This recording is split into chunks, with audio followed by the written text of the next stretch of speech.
Hello everyone, this is Glenn Granddaddy G. Bruno, and I want to welcome you once again to Spoken Word Sunday with Granddaddy G. Tonight is episode number 29, and I'm going to start a new series of poems called Tree Poems.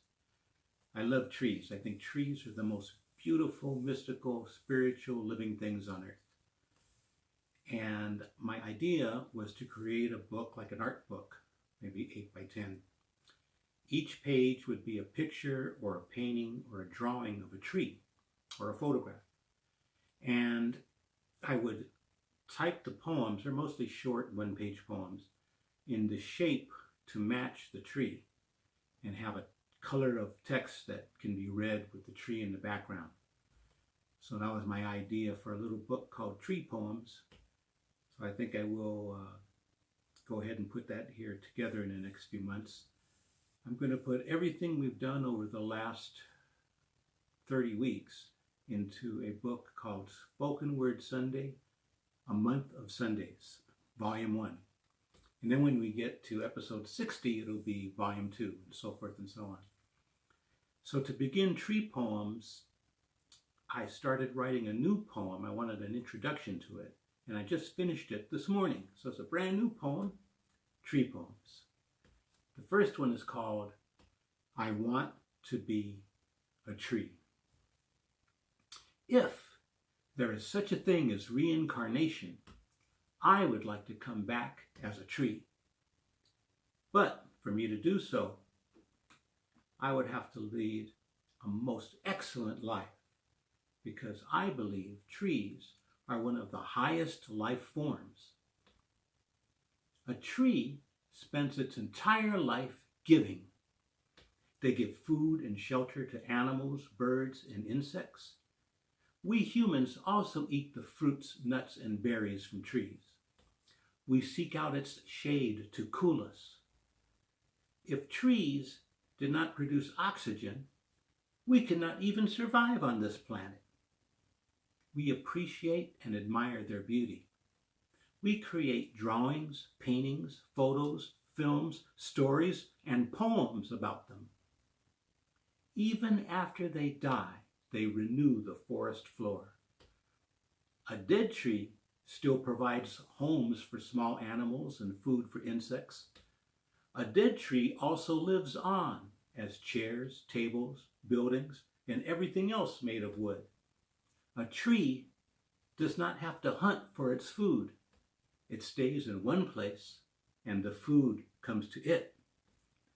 All of the nutrients it requires comes from the earth, wind, and rain. Animals and insects maintain, fertilize, and nourish them. There are trees here in California almost 5,000 years old. There are trees around the world almost 10,000 years old. No matter what happens, a tree stands strong. Trees do not react, they simply live. Some are toppled by windstorms or bulldozers. Some are burned in fires.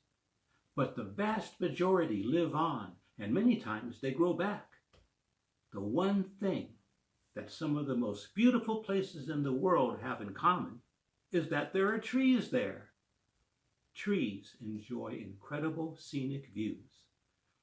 There are trees on beaches, deserts, mountains, city streets, and outside my window. I want to be a tree. Yes, I do think being a tree would be pretty cool. Now the next tree poem, and this is dedicated to the Academy Awards, the Oscars being handed out tonight. It's called Tree of Cannibus. Getting high is like being a big-time movie producer, seducing starlets, punching unemployed actors, having Hollywood premieres underneath your eyelids. The theater is sold out. You flash your creations to a crowd of blood cells, featuring a cast of thousands and your name on the marquee. Who will write the reviews?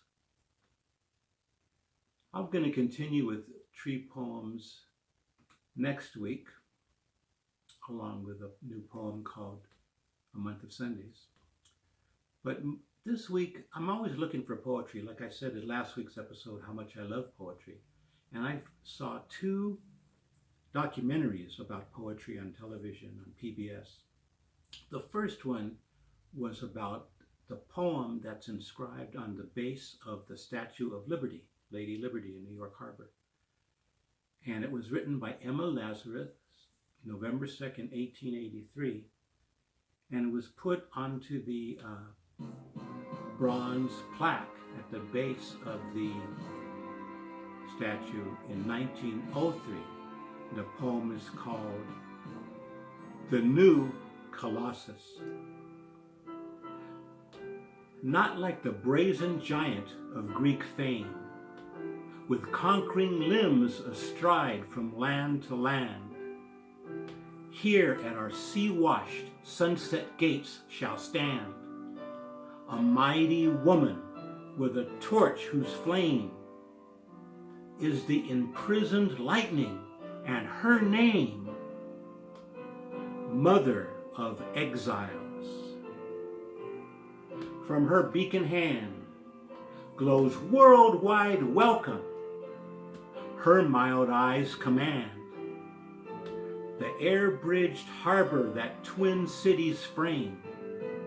Keep ancient lands your storied pomp, cries she with silent lips. Give me your tired, your poor, your huddled masses yearning to breathe free, the wretched refuse of your teeming shore. Send these, the homeless, tempest-tossed, to me.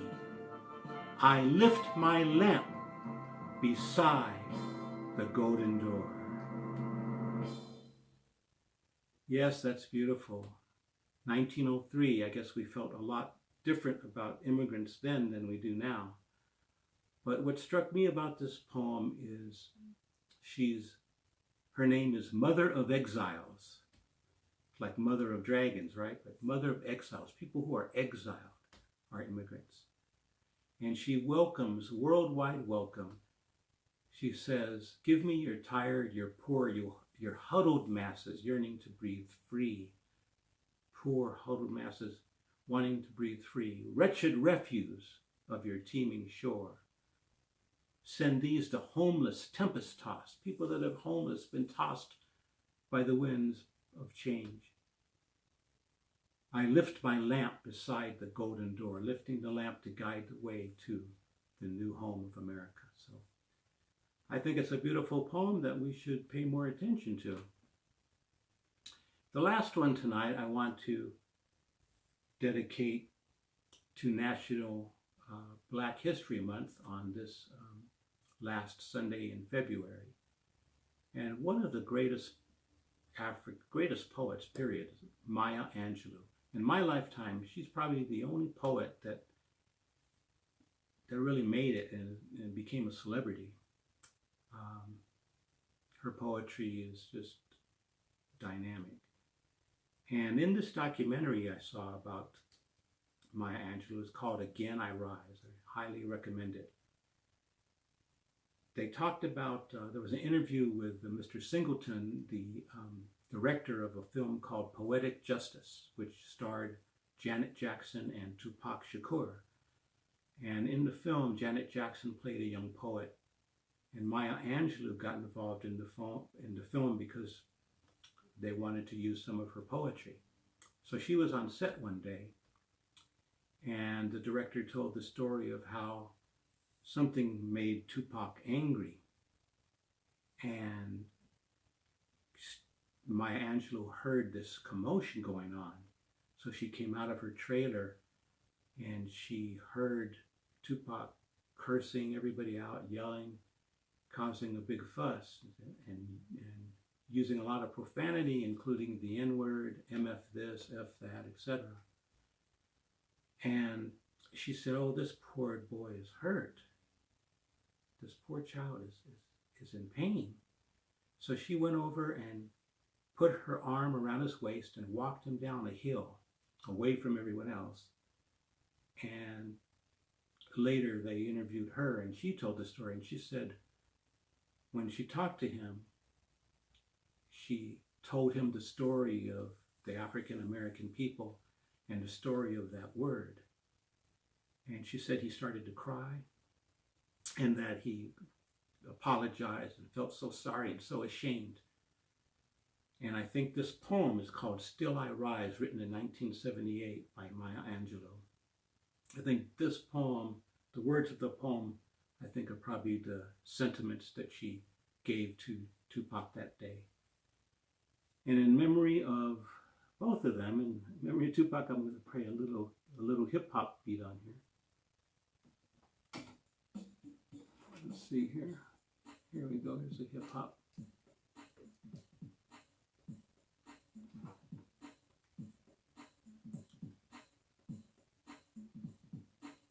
You may write me down in history with your bitter, twisted lies.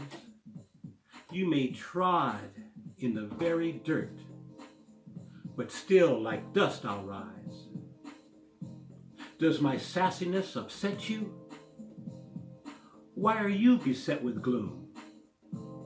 'Cause I walk like I've got oil wells pumping in my living room.